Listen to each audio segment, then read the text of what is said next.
Ashama harka fuunee daawwattoota hordoftoota keenya akkam nagaa keessanii nageenyi koo kan jaalalaaf kabajaa bakka jirtanitti sinaa qabu. Egaan daawwattootaa fi hordoftoota keenya odeeffannoo waqtii ammaa kana qabanneesiif dhiyaannee jirra.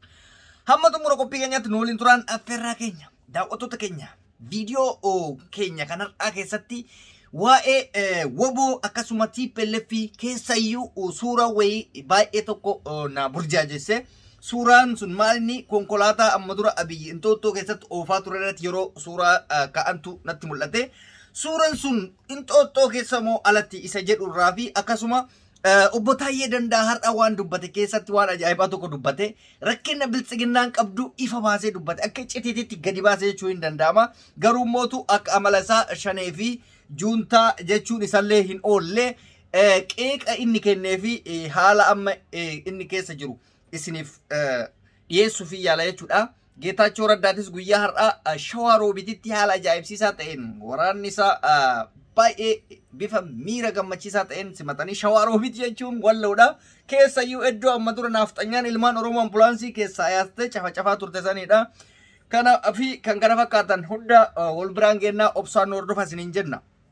Egaan akkuma beekamutti biyyattiin gaaga'ama hamaa keessa yeroo jirtu kanatti miidiyaan addunyaa hedduun akka BBC, CNN, Reuters fi kanneen kana fakkaatan dhimma dhokatoo biyya keessa kan mootummaan riphee irra taa'u ifa erga godhanii booda mootummaan miidiyaalee addunyaa kana hundaa qeeqe. Wanti inni jedhee qeeqe hololli alaa fi keessa irratti deemamaa jiru kun biyya keenya abadan hin sochoosu kan jedhu fi haala akka waan biyyi biraa isa cunqursite ummata jaalatteetti ilaale jechuudha. Yaa'u macheem inni ummata hin jedhu warra shaneeti fi warra juuntaa jedhee fayyadama maaliif akka waan jarri lammii biyya biraa ta'e keessayyuu rakkoon guddaa maal inni beeytanii waa'ee birmadummaa jedhu tokkotu deddeema gisa hunda.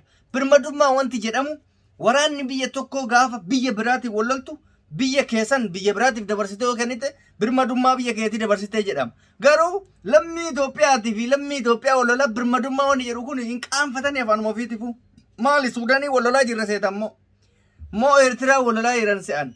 Birmadummaa jecha jedhuu hiika isaan bare natti fakkaate. Birmadummaa jechuun biyya ofii biyya biraatii dabarsanii kennuudha. Ganummaa jechuu gantummaa. Garuu jarri gantummaa osoo hin taane biyya ofii bilisoomsuuf, of bilisoomsuuf, hawaasa bilisoomsuuf qabsaa'an. Yoo inshallah Itoophiyaa gabroomsuuf illee kan qabsaan taate kaayyoon isaanii akka hundattu mataa ofii bilisoomsu. Kanaaf waa'ee birmadummaa fi waa'een kanaa waliin qabatu. Biltsiginnaan jecha birmadummaa jedhu kanaan wallaalummaa uummata wallaalaa tokko tokko dogongorsiisuuf yaadde jechuudha. Gama ijoo dubbii keenyatti gaafa deebine Taayyeen Danda'aa maaf jal'ise? Hangarraa maaf waa'ee kanaa dubbachuu dide? Rakkoon jiru guddaan biltsiginnaa keessa akka jiru hin beeyti. Ila deeggartoonni amma gara dhabanii wacaa jiran malee gara jechuun bakka itti deeman tokkollee hin qaban. Sababni isaa paaspoortii harkaa guuree jira kana hundi kennayyuu hin beeku.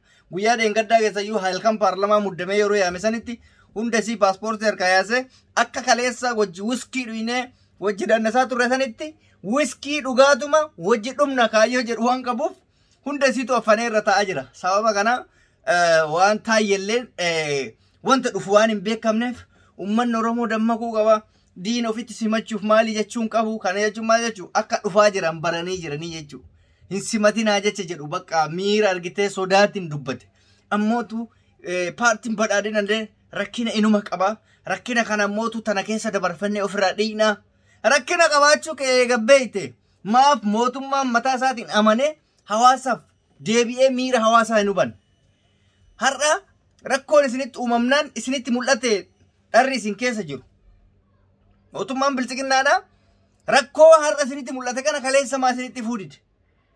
Hawaasni kun cubbuu isinitti godhe moo isinitti cubbuu hawaasatti godhe? Kaleessa girrisaa jedhe tuuta biyya balleessitu, tuuta shane, tuuta manxaraqashii jedhee gaafa arrabsu sun lakki nutu miira jaraa qeeqe, nutu hawaasa kana gane jedhee amanuu dadhabe har'a kokkeen asitti dhufnaan hawaasa Oromoo shawwaduudhaaf sossobuudhaaf hanqinni jirullee hin jira. Hanqinni jiru fuuldura sirreeffannaa maal ergaa aduun dhiita kan sirreeffatta? Wanti darbee bineensi darbeef saree yoo dutte faayidaa maal qaba? Hin jiru jechuudha. Kanaaf geemiin keessan dhumateera. Biyyan burjaajessinaa kaadireen taatee mootummaan dafii jalaa baqadhu gara baqatetti lubbuu kee baafadhu si gorsinaa akka nama tokkotti taaziyaa kee bortaa hunda qabnu waan ta'eef osoo jirtu baqadhu. warri danda'ee biyya bulchuu danda'u haa bulchu. Ammoo wayyaane isin jettan kun waan tokko dhufee nu bulchaa hin jiru. Oromoon ofiif of bulchuuf deemna. Wayyaane nu bulchituuf qabsaa hin jiru. Diinni diinuma atillee diina isin diina caaltan jechaaf isin finqilchaa jirra malee argitee akka isin jettan san wayyaaneef namni qabsaa wayituu hin jiru. Sidii galee Oromoof Oromiyaa irratti hiree keenya fi hiree Oromoo ofiif murteeffachuuf jechuudha. Rakkina hundumaafuyyuu amma rakkina keessan beekuun keessan waan gaarii ta'e garuu yeroo isaan eegganne erga wanti isin darbe rakkinni isinitti mul'ate kanaaf hin jiru wanti tokkollee hin jiru kan jedhu dhaamsa isiniif qaba jechuudha.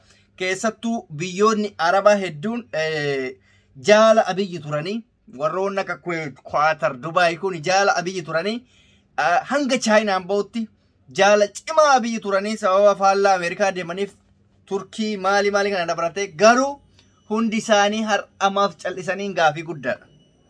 Mootummaan addunyaan nama karaa sirrii irra jiru. Yeroo ati karaa sirrii irra jirtuuf yeroo ati aangoo qabdu si jaalatan. Gaafa rakkoon sitti uumamee fi gaafa ati rakkoo qabdu miira hawaasaa tuquun barbaadan waan ta'eef biyyi takka cinaan dhaabbattu jechuudha. Eertiraan gaafa kan isa wajjin Tigraayin dabaddabaa turte sun har'a eessa dhayite jedhan. Rakkina mootummaa kanaa addunyaan bartee jirti jechuudha. Silaa dhugumatti namni yeroo kana bira dhaabatu Eertiraa ture. Eertiraan ganda isaattuu dhufaatu hin jirtu qaata dhiistayyu. Warri Dubaay, warri Kuwait, warri Abiyyi jedhee isaan faarsaa ture michuun isaanii ka Keeniyaa eessa dhaqe hin jiru jechuudha. Inumaa ka Keeniyaa isarratti hojjechaa jiraayu.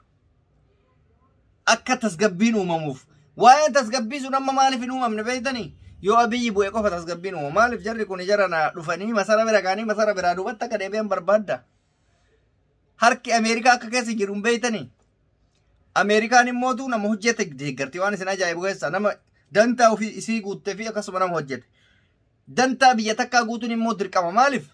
Addunyaadhaan ati waliigaluuf biyya tokko waliigaluun baay'ee barbaachisaadha. Waliigaltee diinagdee, waliigaltee siyaasaa, waliigaltee adda addaa qabaachuu qabda. Kophaan deemoo jette farda kooraa malee yaabbachuudhaan garaagarummaan qabu. Wanni isii kuffisa kanan dandeettiin Ameerikaa nama aangoo irraa bu'eeyyuu itti nama deebisaa jirudha jechuudha. Sadarkaa akkasiitti aangoo cimaa qabdi Ameerikaan.